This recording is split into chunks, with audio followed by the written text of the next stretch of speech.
Hello, and welcome to another short story. This time it's a story called The Cure. Not like the band, but something more dramatic, if one can believe it. So, without further ado, let's get into it. The Cure. What is it that you're saying, Doc? Even as I say these words, I can hear a slight timbre of panic slipping into my voice. It is cancer, Mike. I slump back into my chair as I allow the weight of this moment to sink in. Here I am, at only 32 years old, owner of a successful multinational company, married to a beautiful wife and with 2 children, sitting in the wood-paneled room of my family doctor, whom I have known since I was a young boy. The family doctor was just wiped away all of those successes by telling me the outcome of last week's brain scan. But it was just a bit of a headache. It already cleared up, I meekly protest, more for myself than for anyone else. A persistent 2-week headache that had to pass out in the middle of a boardroom meeting. Dr. Pearson corrects me from behind his oak desk, while he clicks through some items on the computer screen in front of him. As a previously blank screen in front of me blinks to life, it shows a neat slice of what I presume to be my head, and everything inside it. Even to my untrained eyes, the white masses inside the brain tissue are unmistakable. So what are my options? Surgery? I ask, trying not to show too much of my inner turmoil. Dr. Pearson shakes his head. The cancer has progressed too far already. The spectral scan we did of the cancerous masses showed it to be malignant. It has spread throughout the central nervous system and elsewhere already. Normally, I would only have radiation and chemotherapy to recommend to try and slow down the cancer. But there may be another option. With every preceding word having felt like a hammer blow to my sternum, I feel a surge of hope at Dr. Pearson's last words. What option would it be? It's purely experimental, mind you. It is a combined research project that uses both new cancer treatments and this new stasis technology to essentially stop time for the patient. This way, multiple experiments and tests can be run without the cancer progressing. So, I would be put into this stasis, and by the time I wake up, I would be cured? Dr. Pearson looks slightly uncomfortable at my question. That's the intention, yes. Clearing his throat, he continues. As you may already know, one of the issues with cancer therapy so far is that each case of cancer is slightly different, which makes treating them essentially a race against the clock, as we try to figure out which approach works best. But this way, we can stop the clock and give the doctors and scientists all the time in the world to figure out the best approach, right? I assert. Basically, yes. So what's the negative in this? To me it sounds like a pretty good approach, even if it does sound like it would be quite expensive. As for the costs, Dr. Pearson adjusts his glasses in a businesslike manner at this point. Since this is considered to be experimental therapy, it is covered by the university's budget and various medical companies that are participating. So it is free for me. Yes, though it also means that no guarantees can be given, let alone how long you will have to remain in stasis.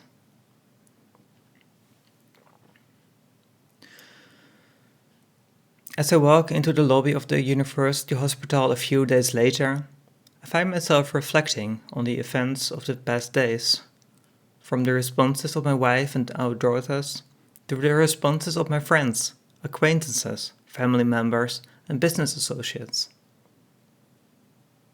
Although everyone admitted to it giving me the best possible chance at something other than a slow and possibly painful death, the fact that it is an experimental treatment without any guarantees or time protection did not help with convincing anyone of the benefits.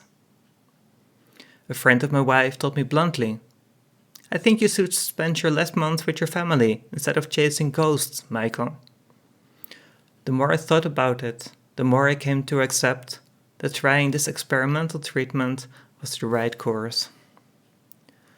What would I have to offer if I didn't, after all? A husband, father, son, and friend would waste away in some hospital bed, or in a bed at home while surrounded by medical equipment whirring and beeping away while prolonging and documenting my agonizing death. That's not the image I would want to leave my children and my wife with. Even if I didn't make it out of this treatment attempt in one piece, at least the last image I would have left behind would be one of me walking out of my own volition into the hospital with my head held high and ready to face this unknown battle. Best case, I'll be able to meet my family again in a few months or less. At the front desk, I do not have to mention my name, as the young man behind the desk recognizes me instantly and tells me to wait for Dr. Pearson. Taking a seat near the front desk while I wait, I look around the lobby, well aware of the gravity of this situation. When a young couple walk past me with a baby in a stroller, I feel a momentary sense of panic as I become aware of all that I stand to lose. Letting my eyes drift towards the glass ceiling of the lobby that allows a clear view of the blue sky outside, I feel those worries slide away. My choices have been made, leaving only one clear path that may lead to a future for myself. Is it selfish? Perhaps, but as I have found while giving this matter a lot of thought after that last conversation with Dr. Pearson, nothing is ever clear-cut. As selfish as choosing for my own survival could be seen, it is the only chance that could bring real happiness to others. While pondering on these matters, my name is called, and when I look up, I can see that I am being waved into the facility by the guy behind the front desk.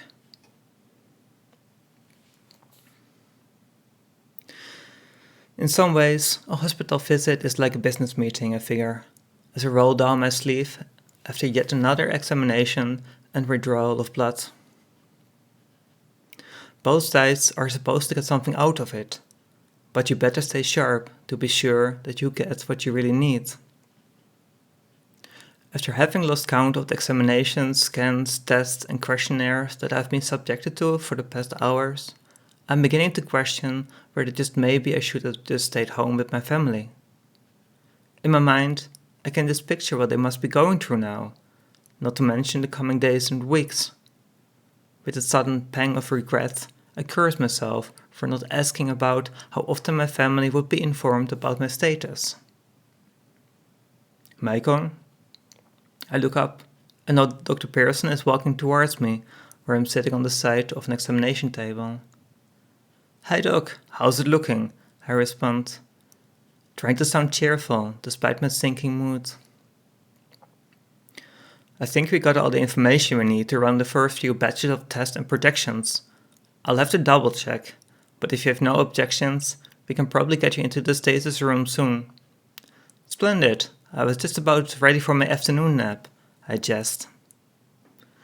Smiling at my attempted levity, Dr. Pearson adjusts his glasses, a sign which I've come to recognize over the years as a sign of nervousness.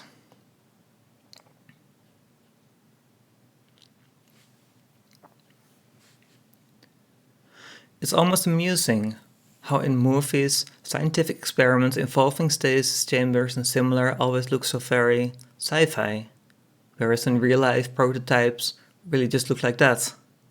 No polished metal, or fanciful blinking lights and terminals everywhere with random text and numbers scrolling on them. Instead, the stasis room is just another large examination room, with a metal and glass stasis capsule placed along one side of the room, and the rest of the room crammed full with racks full of equipment that is connected to the stasis capsule by more cables, wires, and ducts than one could count.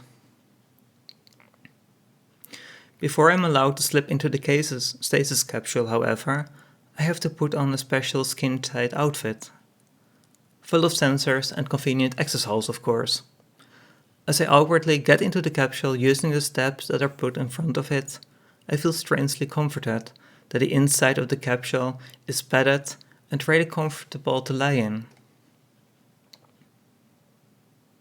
While others fuss around to hook me up to more wires and tubes that I would care to keep track of, Dr. Pearson keeps an eye on things while standing right next to me. "So this is it then, Doc. You'll stay conscious for a few minutes at the most, while the stasis procedure sets up as we talked about before. Beyond that, we'll handle everything from here." "Sounds good. Hoping for some nice dreams." As the weight of the moment sinks in, the others in the room continue their work, and before I realize it, I'm fully wired in and hooked up. Before the lid of the capsule slides close, I can hear Dr. Pearson wishing me the best of luck. After that, the thick glass of the capsule is making it impossible to do more than passively observe what is happening inside the room. There's people milling about, basically, with Dr. Pearson watching the process from a distance. Although I have been briefed on the procedure, it still feels weird to me when suddenly I begin to start feeling really warm and sleepy. Before I know it, my eyes are beginning to close on their own.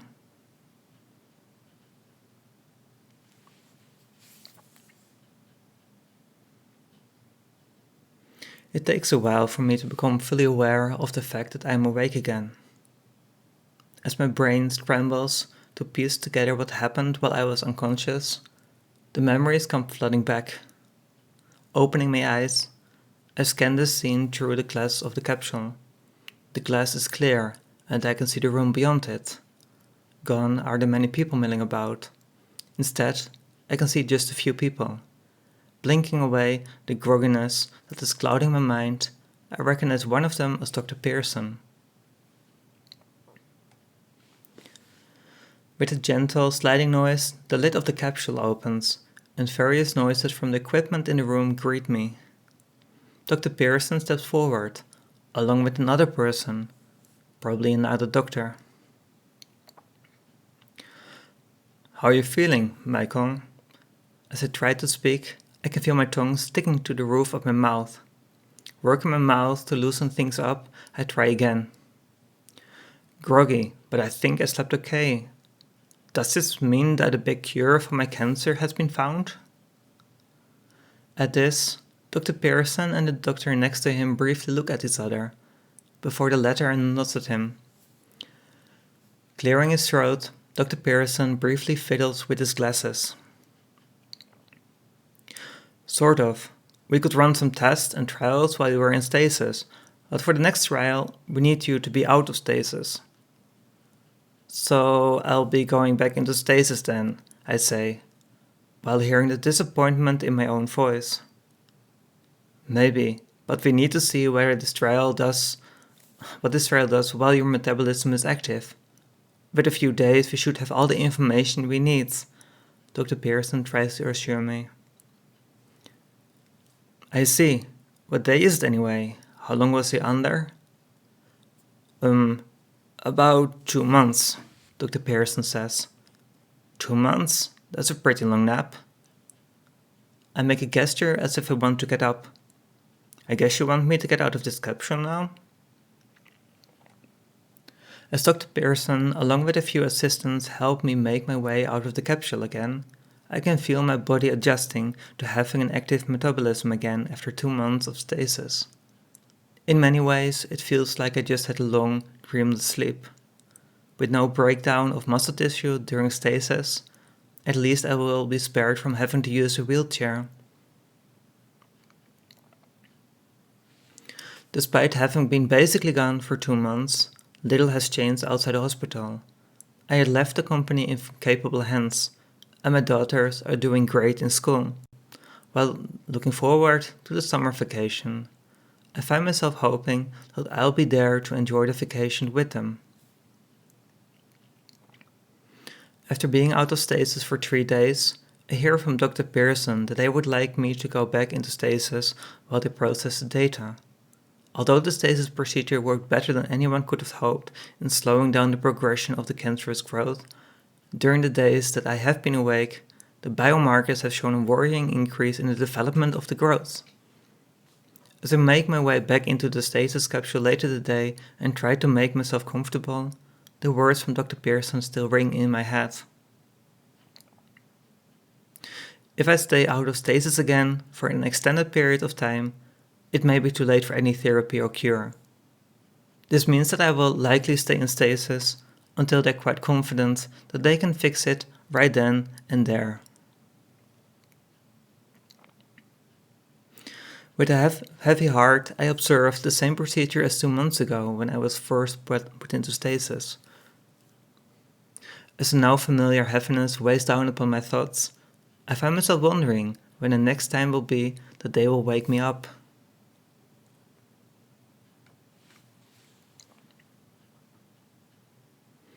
I recognize the feeling of confusion that is like waking up from a very deep sleep, but different. This time around, it takes me less time to remember where I am and why I'm not lying in my own bed. Opening my eyes, the scene that greets me is at first familiar. But even though the thick glass of the through the thick glass of the capsule, I cannot shake the feeling that something is different this time. Blinking until my eyes no longer feel like they have had sand poured into them, I can slowly make out more details. But it isn't until the lid of the stasis capsule slides open that I feel forced to acknowledge what my eyes are telling me. While moistening my mouth, I move my jaw until I feel comfortable speaking again. "What's up, Doc? Why the gray hairs?" Dr. Pearson clears his throat before adjusting his glasses. "So you have noticed," he says, with a faint smile on a face that has gained many more wrinkles and gray hairs since I last saw him. Feeling the tension in my chest, I ask the question that has been burning on my tongue since I woke up earlier. "How long this time?" An uncomfortable silence falls over the room. 10, 20 years, I wager a guess. 19 years, give or take a few months.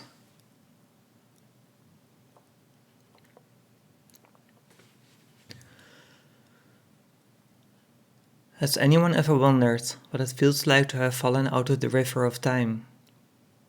This is the question I find myself pondering as I sit on a bench in the local park watching the trees, the lake, and the people in front of me. Moving, living, changing. I am suddenly jarred out of this mood at the sight of a young couple as they walk past me with a baby in a stroller on the path in front of my bench. My memories flash back to that moment. A few days, no, 20 years ago. "I'm cured," Dr. Pearson told me after I got pulled out of the stasis capsule. They used a new technique using something to do with nanoparticles and special tracking molecules that allow them to selectively and very precisely remove the cancerous cells without touching the surrounding tissue. If they had tried anything else sooner, whether months or years, I would likely have died, or ended up with severe brain damage. 20 years. Feeling bitterness welling up inside of me, I pushed back against the feeling, even when remembering that first meeting with my family after getting released from the hospital within days of waking up from stasis. I have to remind myself that this is what I chose. A second chance. A way to see my children grow up and to grow old with my wife. I guess part of me was surprised that I still had a family. That my wife hadn't divorced me while I was sleeping away the years in the stasis capsule. Instead, she ended up running the business in my absence, while raising our daughters mostly by herself. Everybody is doing well.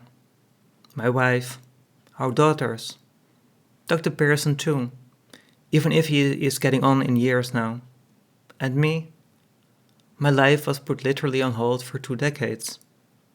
But I think I feel ready to live this brand new life that was granted to me.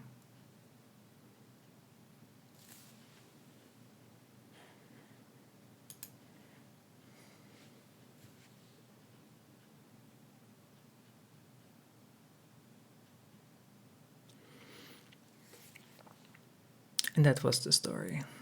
I hope you enjoyed it. If you did, you know the usual, and I would really appreciate it. Beyond that, have a great day, and see you next time. Take care.